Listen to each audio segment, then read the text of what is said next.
And earlier we talked about how sleep is a keystone habit. And if people aren't getting a good sleep right now, this is probably an area they want to look at and start working towards. But part of that too, a big part of it, is what comes before our head hits the pillow and our evening routine going up till the point that we actually do go to sleep.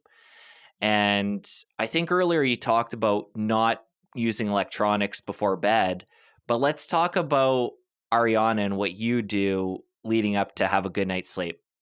Oh, I love that because it's so important to have a transition to sleep.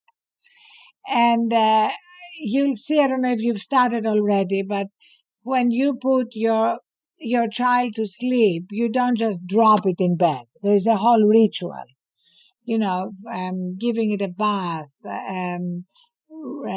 singing a lullaby, reading Good Night Moon, etc. We need a ritual too. But the vast majority of people have no ritual. They just literally are in bed until the last minute answering emails, texts, doom scrolling in social media, and then they put the phone on the nightstand, turn off the light, and expect to go to sleep. And maybe they do go to sleep because they are physically exhausted, but they have not given their brains a chance to slow down. So their brain wakes them up in the middle of the night, and then they have a really hard time going back to sleep. So what we recommend here, and you'll have all the details in the book, is a full transition to sleep. Even if you start with 5 minutes, mine is now 30 minutes, but start somewhere. And I've recorded for Audible a parody of Goodnight Moon called Goodnight Smartphone. We also have a series of meditations, especially for sleep, that we did with Wait What, called Meditative Story, which is like storytelling with mindfulness prompts. And the idea is ideally to start with a hot bath or a hot shower, to start your transition in a way that washes away the day. It's not really for cleanliness. It's more for your brain to begin to recognize that the day is done.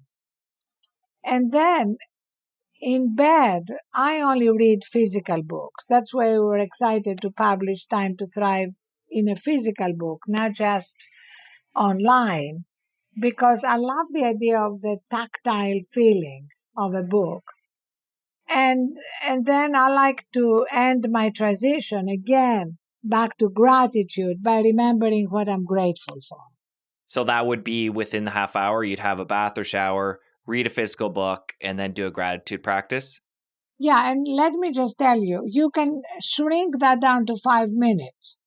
You can have a quick shower, get into bed, read a paragraph of a book, and a book that has nothing to do with work. It could be fiction, poetry, history, just something that takes you out of your daily life. And then either write down or remember in your head 3 things you're grateful for. So, it can be super fast or you can make it longer.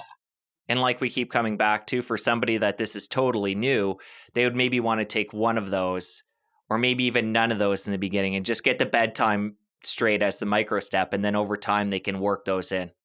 Jesse, I love it. You totally got it. I totally love it. There is absolutely no wrong way to do these micro steps except not to do them. Just start somewhere, whatever is the easiest thing. That makes most sense to you. It may be separating yourself from your phone or putting your phone in airplane mode. Whatever works.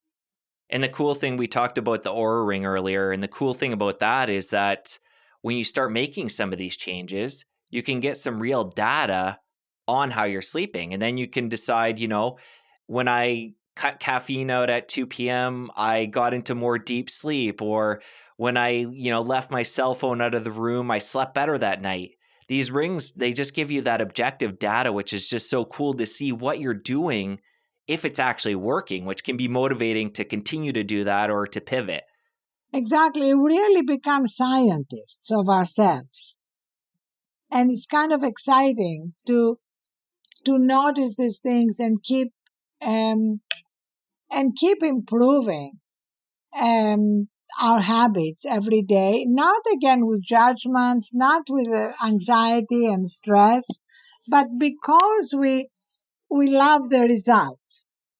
So the results become like a magnet. Like for me now, when I'm fully recharged, I just love the way my day is. And when I'm exhausted, I'm the worst version of myself, number one. I'm more reactive, I'm less empathetic, I'm less creative. I don't really like to be around me. In fact, I was speaking at Facebook and I told them on those days I wish I could create a button that I could unfriend myself. Uh, and the alternative is, I'm here with you. I'm fully present. I'm really loving it. It doesn't feel like work. You know that difference? And if you think of it, once we begin to taste a different way of living and working, it draws us. So these micro steps become easier and easier because we like our life more. We like how we feel. We have a new baseline. We have a new baseline, exactly.